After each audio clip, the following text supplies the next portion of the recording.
Salut! Dans cette vidéo, nous allons aborder l'audit de légalité des business models en rupture. De quoi s'agit-il? La réponse tout de suite.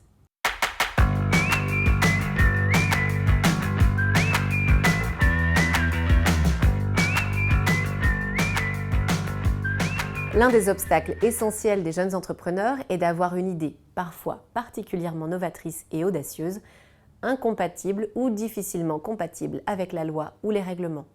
C'est ce qu'on appelle les modèles économiques en rupture. De Napster à Uber, en passant par Airbnb ou Mega Upload, chacune de ces business models révolutionnaires et à contre-pied de l'économie traditionnelle ont subi des attaques contentieuses sévères du fait de la violation, réelle ou supposée, des règles de droit. En dehors des hypothèses où le modèle économique choisi est indiscutablement hors la loi, on s'aperçoit que beaucoup de startups sont situées dans une zone grise de la sphère légale, ni manifestement illégale, ni pleinement conforme au schéma traditionnel expressément prévu par la loi.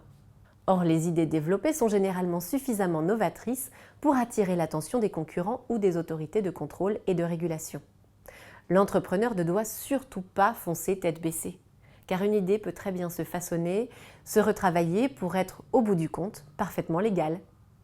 Par exemple, les startups ne cessent de développer des modèles dans lesquels elles produisent de la valeur ajoutée reposant sur de nouvelles formes d'organisation du travail.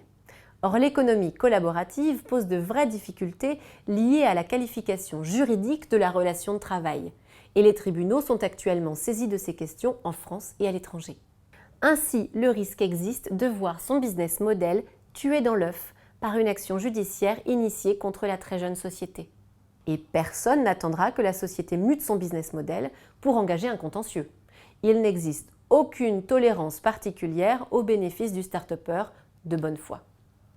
Ne pas faire auditer son modèle économique peut exposer à des contentieux civils ou commerciaux tels qu'une action en concurrence déloyale ou en responsabilité civile, mais aussi à des contentieux pénaux et réglementaires pouvant aboutir au prononcé de sanctions financières ou fiscales, voire à des sanctions pénales personnelles contre les dirigeants.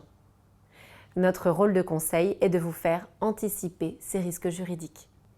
Notre méthode, basée sur notre expertise des contentieux et notre culture de l'entreprise, s'articule en 3 points essentiels.